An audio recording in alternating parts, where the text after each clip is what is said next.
Iran in turmoil. After decades of royal rule, millions of Iranians took to the streets.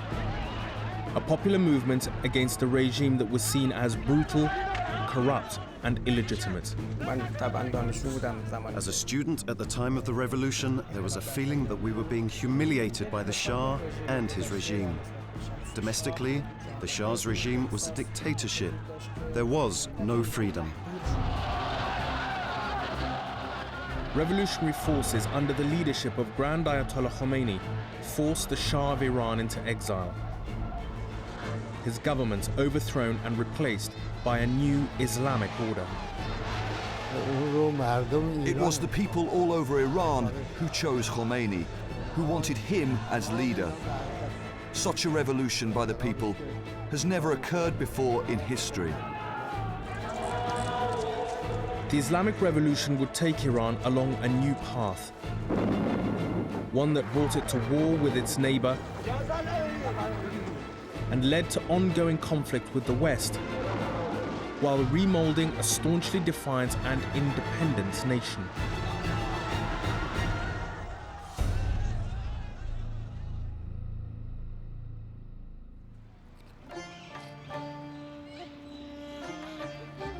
This is in the heart of one of the most populated and congested cities in the world. These pristine grounds I'm walking through, these fountains and palace, take up more than 160,000 square meters of downtown Teheran. Inside the walls of these buildings, evidence of an opulent lifestyle. This palace has been converted into a museum, reminding the new generation why their parents had fought the revolution. For years, this was the home of Iran's royal family. It's more than a little ironic that what used to be one of the most exclusive palaces of the Shah and his family is now a park where you can come and stroll with your family and friends. But it's the opulence of the place that really hits you, and its sheer scale. It feels like it's a private country residence, but in the heart of a city.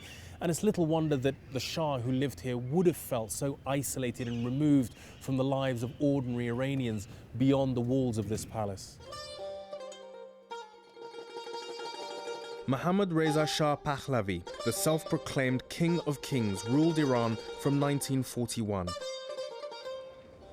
Replacing his father, who was deposed when Britain and the Soviet Union occupied Iran during the Second World War.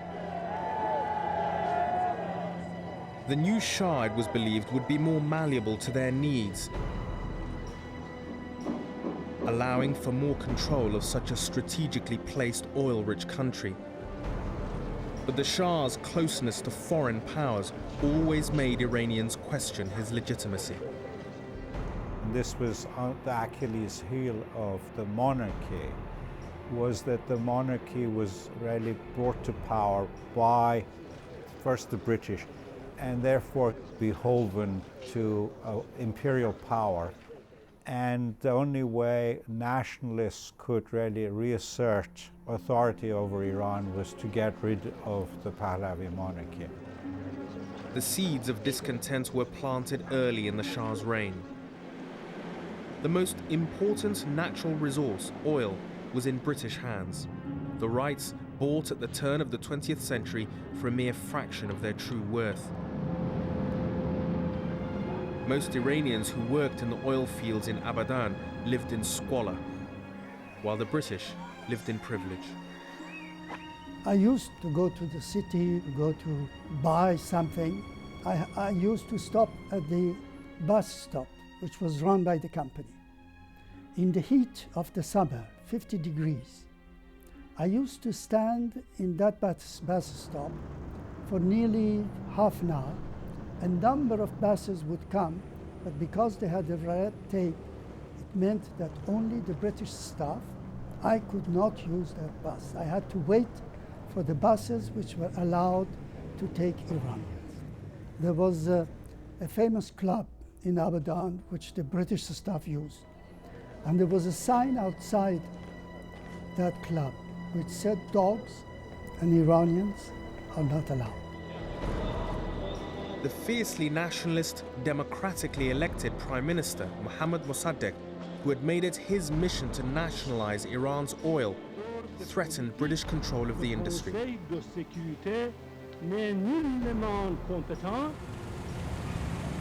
With the Cold War heating up, his socialist leanings were also seen as a menace by the US, who feared Iran might gravitate towards the Soviet bloc. The British and Americans agreed Mossadegh had to be removed. There were many people who saw Mossadegh as a hero, and others who were very dubious about him, who thought he was more of a demagogue.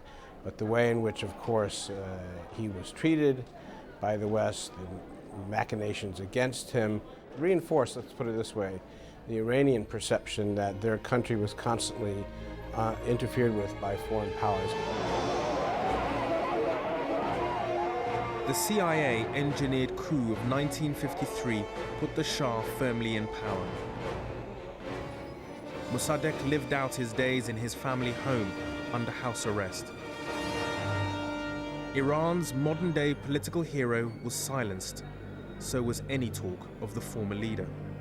I think Mossadegh was very popular to the day he was overthrown, and therefore, once he was overthrown, became virtually a non-person in Iran.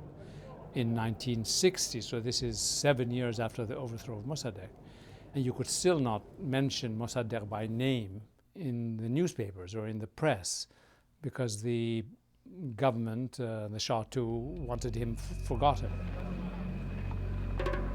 But for the Shah's opponents, Mossadegh would never be forgotten. And as the Shah forged closer ties with Western governments, anti-American sentiment increased. The Shah's mistake was that he himself didn't make decisions. Instead, they were made by foreign counselors, especially the American counselors, who had the fundamental role of planning things for the Shah. To critics, it appeared that he was more concerned with cultivating an extravagant lifestyle than with running the country. He and his family were frequently pictured in the company of some of the world's most influential people, often hosting parties of spectacular opulence. In 1963, the Shah announced an ambitious modernization program. It seems to me around that period, the kind of stranglehold that the events of 1953, the overthrow of Mossadegh, had over the regime were broken, and the Shah felt much freer then to experiment a little bit on his own. The so-called White Revolution included plans for land redistribution as well as extensive social reforms. And for the first time, women would be allowed to vote. The Shah, a lifelong fan of Western culture, appeared to be imposing Western ideals upon Iran. Ours is a policy of participation embracing all men and women, which sometimes go further than those of even, for instance, the Scandinavian countries. We are not too concerned about what others might think of the system. The results speak for themselves. There is no doubt that land reform changed the face of Iranian society. It took a feudal economy and turned it into a capitalist modern economy. But these reforms were not well received by all in Iran. They eroded the influence of landowners and the clergy, and many clerics were outraged. Land was not redistributed. They sold the uncultivated lands to deprived farmers. It wasn't given away. They had to pay in installments for 15 years. The peasants were left with nothing and abandoned their villages and lost their way of life. The Shah did not do anything to benefit the people. One religious scholar was particularly critical, insisting that the White Revolution was aimed at bolstering foreign interests in Iran and further eroding its Shia traditions. Grand Ayatollah Ruholla Musavi Homeini said that the only white thing about this revolution was the influence of the White House. It's often said that in '63 it was the White Revolution, land reform, women's rights that triggered off the Homeini movement. Those are partly true, but I think more important was in '63 the Shah gave extraterritorial rights to American military officials. And this then fitted into this nationalist perception that the Shah was not really a patriot. The term Khomeini used that had resonated, that this was a capitulation to Western imperialism. Khomeini's criticism of the reforms and of the Shah was harsh and uncompromising, as was the Shah's response. Khomeini was arrested and imprisoned, sparking off protests in the holy city of Qum, where Khomeini was based. These soon spread to cities across Iran, a sure sign of Khomeini's growing popularity. In response, the Shah's security forces launched a crackdown, igniting even more protests throughout the country. It was in part spontaneous, once Khomeini was arrested, and in part, of course, instigated by his own clerical followers, people in the bazaar. And the arrest of this, quote, holy man touched on a nerve with many in the population. Khomeini was exiled, his life spared because of his respected religious status. With the cleric in Iraq, the Shah pressed ahead with his modernization program. The country initially prospered, but the over-ambitious plans were soon to fragment Iranian society, and the seeds of discontent started to bloom.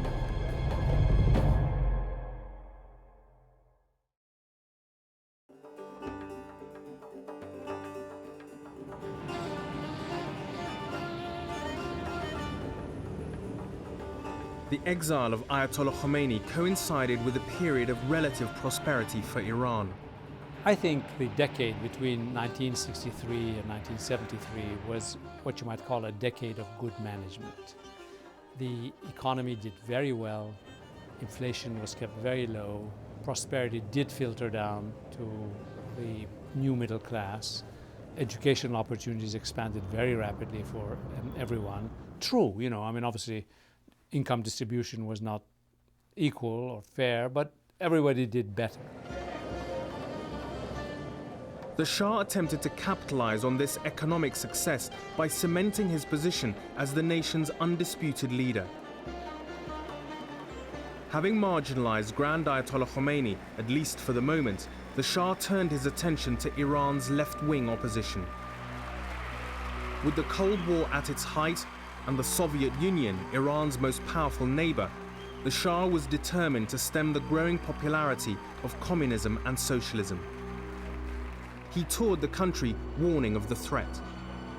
I belong to the generation of the national movement and Mossadeghi's movement, and the movement for democracy and for independence. We were the ones who tried to resist the Shah, and they had completely suppressed all political movements, all political parties. And even in the late 50s and early 60s, when National Front was trying to reorganize, the SAVAK did its best to destroy the new National Front. SAVAK, Iran's internal security service, had been established in 1957 with the help of Mossad and the CIA. Its methods of widespread arrests, torture, and executions soon created an atmosphere of fear and intimidation.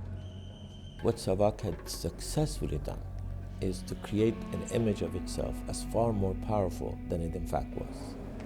Our working assumption in Iran was that in any group of 4 or 5, one person would be a SAVAK. These turn out to be exaggerations. But was SAVAK brutal? Yes, it was. Did it torture? Yes, it did. According to human rights groups, during the Shah's reign, around 1,000 political opponents were executed, with a further 4,500 imprisoned. I was abducted. A car stopped and pulled me in. They took me, to be brief, blindfolded, which I later on found out it was Evin prison. I was whipped, then blindfolded again, taken out to the hillsides and thrown over a valley down to the bottom.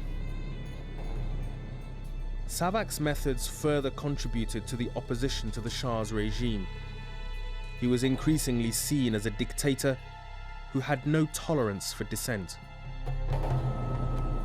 Yet the Shah believed that his ambitious economic development plans would help quell any hostility to his stifling of political freedom. Oil revenues, he hoped, would lead to greater prosperity. The ultimate goal was to build an Iran which would compare to Japan of that time. Obviously, was saying between Japan and Europe, we must be the financial center, the major economy of the world. And no expense was to be spared in pursuit of this dream. In 1 year alone, 1974, the Shah spent $16 billion on a development plan which aimed to modernize the nation's infrastructure while revamping its military. In order to finance his development goals, the Shah took an active role in OPEC and insisted on imposing a rise in oil prices. His position caused a rift with his former supporters in Washington. I told him that in Nixon administration, there are people who are turning against him. He thought I'm exaggerating. But the Shah was undeterred. Indeed, as the country's coffers swelled, he grew still bolder. In 1974, he spearheaded a 14% rise in oil prices that crippled Western economies, insisting it was in Iran's national interest. And it appeared that the Shah was at the height of his powers. He was now, in 1974, the emperor of oil, the man who'd made it. He was on the scene. Iran was a great power again. And therefore, of course, the nature of the relationship is going to change. People were not going to treat you with the sort of kid gloves, perhaps, that maybe you were used to beforehand. You were no longer emerging, you had emerged. And therefore, if you'd emerged, it was sort of big boys' games, so big boys' rules and big boys' games. And I think the Shah never quite adjusted to this fact. And as a nation, Iran suffered growing pains as it attempted to modernize too quickly. The explosion in oil prices in 1973-74, oddly enough, made Iran wealthier overnight, but the Shah's attempt to inject all that money into the economy at once had an enormously disruptive impact on the economy. We went almost overnight from a fairly stable economy to very rapid inflation, housing priced out of the reach of most people, a flooding of migrants from rural areas into the large cities, and therefore the creation of shanty towns and a worker underclass. The broken promise of prosperity led to increasing resentment against the Shah. People from all walks of life were angered by the new economic hardship and by the corruption seen as endemic in the Shah's inner circle. Our struggle was mainly aimed at the Shah himself.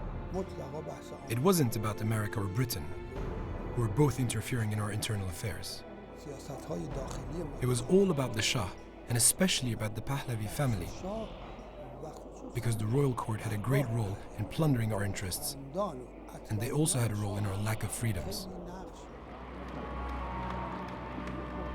But by now, the Shah would brook no criticism.